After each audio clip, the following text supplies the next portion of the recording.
Hey everybody, Don here. Today I want to talk about my One Piece game I had against my buddy Joe. I'm playing Eustass Kid, and he's playing Kaido. And normally, Kid's not really as good as on Kaido, to be honest with you. I like both these decks a lot. I think Kid's really good because the 8-drop Kid, but Kaido is one of the very few decks in the game that has an easy answer on the late curve.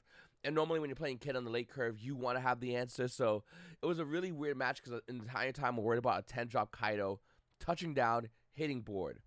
As you can see on match, I have everything on a little bit faster speed. If you guys want to slow the speed down, you can. But basically, I'm trying to create a board as fast as possible. And that's more or less the goal early game. I just want to create a board, get some blocks out there, hopefully get Julia Bonnery out there, draw some cards, and that's basically the whole summation. Obviously, we have a lot of cool cards in order to tap opponents' character cards, but realistically, it's all about slowing my opponent down so I can go ahead and get the 8-drop kid out there and just really lock this game down. Now, once again, when you're playing against Kaido, the number one thing you have to worry about is their 10-drop. They do have some pretty high curve drops. 7-drop King is really good. And of course, after 7-drop, Kaido gets really scary. But if you're playing Kid, you just gotta monitor their Don. You gotta count the cards in their hand. And throughout this game, that's basically what I did. I had Killer out there. I think that card's such an underrated card. Obviously a blocker, but giving you more value as a blocker. We got a lot of really great cards out there. And I think in this game, you see me just trying to take advantage of draw power versus realistically playing against our opponent. As most kids will try to go for the face early game. I'm not the kind of player. I don't care about going for the face early game. I just want to create a board state in which our opponent can't easily break it. And if they blow us up, obviously holding a second useless Captain Kid in our hand is the goal. Another thing too, if your opponent does like blow you up with a 10-drop King, if you have Kid and Capone, that's basically a full recovery in my book. Now, once again, I don't get a chance to do that in this game. We're going back and forth a lot, but I think it's really important to note as a kid player. You want to really slow the game down. You really want to make sure you're almost playing the same game as Kaido, except your end board is a board in which your opponent can't do as much. Where Kaido is just nuke the board. So one of the things I do in this game, as you can see on board already, I drop Apu. Apu is a Scratchman Apu is a 2K counter, but I throw him on the board. I'm just trying to rest my opponent's Don. That's basically what I was doing with that. I saw he had not much Don left. So you want to rest as early as possible, just to try to control the game a little better. Scratchman the Pooh is a really good card for that. Normally you would hold him in the hand and pitch him as a 2K counter, but in my instance I decided to throw him out there. So opponent's gonna go ahead and drop this 7-drop King, and once again, boom, immediately double nuke, puts it in a bad position, and basically clears our entire board. Now the thing that worries me the most about this game is the fact that once again, the entire time I'm thinking, crap, if he has that 10-drop King, I'm gonna world a heat. And if you're playing Kid, when you're playing against Kaido, that's what you worry about. Luckily, I do have the 7-drop Kid blocker on board. I have Julia Bonner, so of course we're gonna get some value off her. And this is where I start just building a hand. Julia Bonner, by the way, for anyone who's not playing Kid, they have to get rid of her. Every turn she's on board is basically a +1, and it's a +1 of a top 5 that you select. And when you're playing something like a Julia Bonner with double blockers, it's really hard for your opponent to get over. So you're going to guarantee get that value. And this is where I put one Don on the 7-drop Kid. So now you're able to swing and put pressure on board. And of course, he returns as a blocker. You got Killer, who is a blocker already. And of course, you got Julie Bonner. So there's just value all day long there. Now, I wish I really put a Don on. On the Killer. I didn't do that here. I'm relatively new to the game still. I think we all are. So I'm still learning, the flow of the game. But next, given that opportunity and circumstance, I absolutely 100,000,000% would have put a Don on Killer. And the reason why is because on block, if you have 3 or more characters, you get to draw cards. So you ideally want to do that. By the way, Killer sees himself as a character. So technically, you need Killer plus 2 other characters. I can see over here, I have Julia Bonnie. I have the 7-drop Kid. Me and Buddy looking up a quick ruling in the game. Like I said, we're relatively new to the game still. We're still looking up rulings. We're still trying to understand and absorb as much information as possible. And I am not afraid. As a competitive card player, I've been playing Yu-Gi-Oh! For well over 20 years, Pokemon as well. I am not afraid to open that rule book and read it in front of people. It's not about I'm the better player because I just memorize everything. I'm always learning. I think it's really important too as a player. Going back into the game, once again, I'm on high curve. My opponent is on a little bit low curve because he did drop that 7-drop kid. But our hand isn't as big. Obviously, we're going to go ahead and get that value from Julie Bonnie. You can see that over here. If you guys like these videos, by the way, I just want to say, please make sure to hit the subscribe button. Hit the like button. I would greatly appreciate you guys comment down below. I'm looking to do a bunch more of these videos. I really love doing these videos where I'll play a game and give you guys my insight. Let me know if you like double speed. I know some people do, some people don't. But I greatly appreciate you guys hit the subscribe button. I will have this kid deck profile coming up on the channel soon, so don't worry about that. I actually took this kid and went 4-0 at a locals later on that night. I replayed this game against my buddy of mine, so I'll have the final match at locals. It was against Luffy, and of course, I will have the deck profile for kid coming up soon, so please stay tuned for that. Once again, you can see over here I have 2 8-drop kids, and when you're playing against Kaido, that's exactly what you want.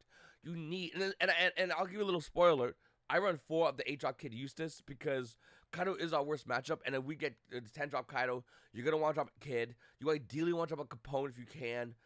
Kid plus any blocker kind of resets your board, and that's what you want here. Once again, Julie Bonnie, this is why I don't care about putting 2 of her on board. I want to get as much value as possible. I want to get that hand massive, and you see in this game I do. It's really important for doing that, just to have a big enough hand so you can... like I said, I'm mentally playing for him. My field's about to get nuked. I need to prepare for it. I do drop an X Drake in this turn curve over here, and the reason why I dropped the X Drake, obviously, because I want to be a little bit more aggressive. X Drake in rest mode gives you Supernova. That's what you care about. Supernova, 1,000 power. Your Supernova leaders and characters 1,000 power. So I'm going to try to be a little bit more aggressive with that 7-drop kid. Obviously, I got my kid leader as well. I'm trying to go in, and you can see me do swings for. My board state though, if you're looking though, it's very defensive. I mean, I have 2 blockers, I have 2 Julie Bonnies, and I have 1 aggressive card. So it's not really the ideal board state you want to have. Excuse me. It's not really the ideal board state you want to have, but I'm okay with this board state because I mentally know when you're playing against Kaido, this is how you have to play when you're playing kid. If you play too aggressively, if you fight your opponent on the mana ramp, you're not Red Zoro, you're not Red Luffy. You can't snipe your opponent before they reach 10, so don't play that way when you're playing kid. And this is why I think this is so important when playing kid. The mentality it's playing your opponent in the longer game, because once you're in the longer game, you're gonna lock them out. When Kaido's a whole different mentality. I actually have a Kaido deck coming up soon on my channel. I played Kid this weekend, but I'm definitely looking forward to playing Kaido. Kaido's a totally different mentality, and I would love to show you Kaido because I think Kaido is, in my opinion, I think come February when there's the Treasure Cup events coming out, I think Kaido's going to be the best deck. Right now, I do think anything green is pretty much the best deck because of Kid Eustass, because it's a lot harder to get out. Kaido can't out, like I said, but Kid Eustass can recover. Cards like Julie Bonnie is a massive deck in Kid Eustass. They do have, Compone, which is a 1-drop blocker. That's a problem. The 2-drop blocker can also net them a card. I mean, and then the deck has taps for days. I mean, you got cards like Neko Mamushi, I forgot the name of the card, but you got other cards like Ezio. So you're gonna be resting your opponent's cards all day long. So now I do make the goal to dedicate a kid on board. And once again, I think when you're playing kid, you are most vulnerable. And comment down below, let me know if you feel this way as well. You are most vulnerable when playing kid, when dropping a 7-drop kid, when dropping an 8-drop kid. The turns after that get infinitely easier. But on the immediate drop of 7-drop and 8-drop kid, you are super vulnerable. And I think my point over here, obviously, I didn't swing on anything. I had everything in I play Yu-Gi-Oh, so I'm going to say attack mode. But I have not rested. And obviously, our opponent is just seeing that he can't really swing at much. I'm going to go ahead and take a life damage. Once again, my board state is set up the way I like it, so I'm okay with that. He's going to swing, and I'm going to go ahead and block and protect my 7-drop kid. I don't care if I have to waste a lot of cards, because I have a lot of cards. As you can see, I have the 8-drop in hand. I also have another 7-drop, so I'm okay with saving a lot of cards. Both of me and my opponent are at 2 life, as you can see in the dice on top, over there to the side. And we're just going back and forth at this point. And my whole time, I'm saying to myself, how many cards in your hand? Because I don't want to, obviously, be in a situation where you're playing against Kaido. They have more cards in hand. And, oh, by the way, a 10 just dropped. And this is the exact mentality you got to play. The mid-game with Kaido is a joke. It's blocker city until you get to the 10. I'm not trying to, like, super simplify it. But the game state, when you're playing against Kaido, it's kind of that easy. They do have the 5-drop, which lets them, draw 2, trash 1. That's gonna help them sculpt their hand, and this is why it's important to play cards like X-Drake to let them, not X-Drake. I'm sorry. It's important to let them, basically burn through their hand. Um, it's important for them to burn through their hand because the more they burn through their hand, the more they're in a really bad spot. And I think that when looking to play this deck, obviously you want them to burn through their hand as fast as possible. We have a lot of cards. We're drawing with Julie Ball. If you notice, I have a Capone now on board. I have an 8-drop kid. I have a 7-drop kid. And in my hand, it's all set up already. And I'm slowly rescoping my hand with that Julie Bonnie. So my board state's perfect. And I'm going to start breaking down my opponent's game state, as you can see over here. This is the way you got to do it if you're looking to play Kid. I think this is the best way to do it if you play Kid. Just break down their entire game state. Slowly set up. You have the luxury of playing a lot slower of a game. We have a lot of blockers, too, to get us there. So you don't need a rush. And, we're not red decks. The red deck's a whole different mentality. I have basically every deck in the game. I will be doing more videos showing the other decks in the game, so don't worry about that. But I think this is I think this is the best way to play it. 10-drop kid finally touches down. He's at 2 life. I'm at 2 life. And now we're going to play an entirely different game because, once again, I have my board state set up. I did my homework. I did my research. I'm okay with it. So now we're in a better position. He doesn't have many cards in his hand. The 10 just did touchdown. And here's when things get really interesting. Because a kid player that's more aggressive will not have this kind of hand. We got the Julie Bonnie to help us scope. We got the 8-drop kid. I'm going to go ahead and swing early just to see if he's going to give it to us. He doesn't have many cards in his hand, so I'm going to see if he's going to take a life, which he decides to do. He goes to 1 life, which is a smart play for him. I'm immediately going to Julie Bonnie and try to get value. I see the Capone. And once again, it's constantly scoping your hand, getting blockers out there, throwing the game to the side. I do have the 7-drop kid, which I decided to put it right now. I do have a blocker, so it doesn't really matter. The worst he can do is swing at me with leader, which I can block with, I can counter. If he swings at me with his 12K, I could Capone it and then be in the driver's seat in the next turn. So I'm okay with that. He does throw a blocker out himself. And once again, this is what, if you're playing Kaido, this is kind of the same thing you want to do. So he's going to go and double blocker up, which is a great move on his part. Our opponent this is definitely what he wants to do. He's just swinging on Kaido. Now, here's the thing. Do I take a life or do I give a Capone? I'll give a Capone. It's a 1. Who cares? If I Julia Bonnie next turn, I can get another Capone. Like, it doesn't matter. You know what I'm saying? So, that's the way I was playing it. All right. We're going to go ahead and draw another card. We have a couple of good cards in hand, but obviously, with Bonnie, we're just going to get more cards. And he couldn't even take out Bonnie. I mean, he could have taken out Bonnie, I guess, by double swinging into a Bonnie. He probably would have killed it, and I think that would have been a better play. But we're going to go ahead and here and get a blocker. And obviously, I'm going to put a Don on our 7-drop kid, and we're going to swing it at leader. So that's 8K. It's gonna untap itself due to the Don 1 ability of the 7-drop kid. So that's a really good effect of that card. And once again, we're just trying to re-clear out opponent's board. Who can outgrind who? Our opponent's going to go ahead and stop us with an event card. And yeah, that's fine. I mean, once again, we swung and made our opponent give us a free event card by us giving 1 Don. I think that's an insanely fair deal. So we're gonna go killer. I don't know if I put the 1 Don on killer. I think I was debating on it right here. Do I put the 1 Don on killer? Because if you put the 1 Don on killer blocks, you get the draw card. So I kind of like that a lot. I definitely put 1 already on kid. Swing at leader. He blocks it. Once again, that's fine. We want them to use as much gas as possible. Use kid's ability. Swing at leader again.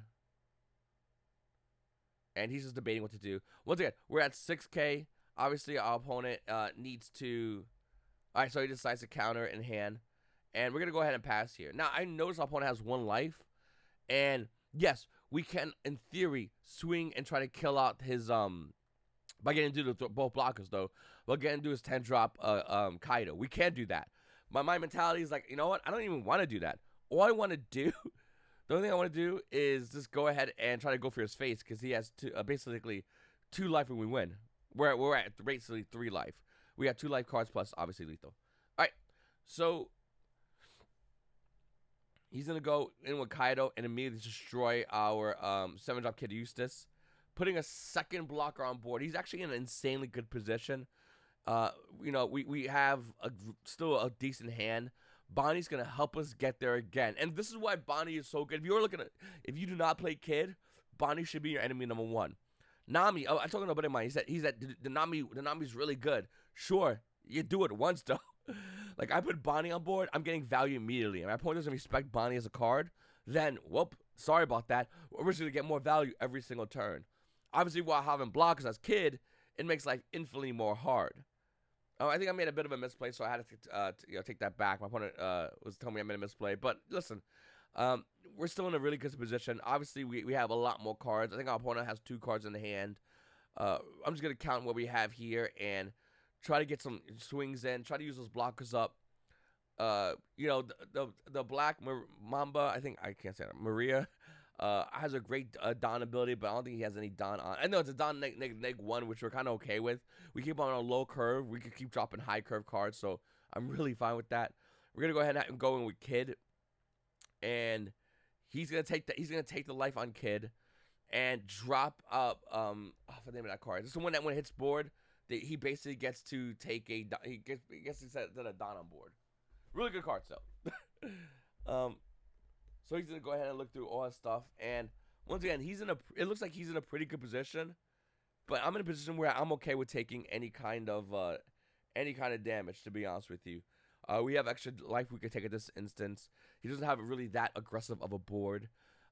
He did drop, so he has a 10 drop Kaido, and now he has a 9 drop Kaido, and we have to really be cognizant of that. But if you look at his board state, his only real blocker is Black Maria. That's it, and that's not too scary. I don't think that card's as scary. He's gonna go ahead and try to swing. I'm also gonna do a Pump Gibson and now rest his Black Maria. So now I know he has no blockers. He has no blockers. He's on lethal. I'm okay with everything. I'll take the 2 extra damage. I mean, we're in such a good spot. We're just gonna go ahead and try to go for the face here. And this is the kind of thing when playing One Piece, you have to constantly be, understanding of, do you have the blockers? Because your opponent are at lethal. The blockers is what's going to save you. And on tap Don. So I'm going to go to the face.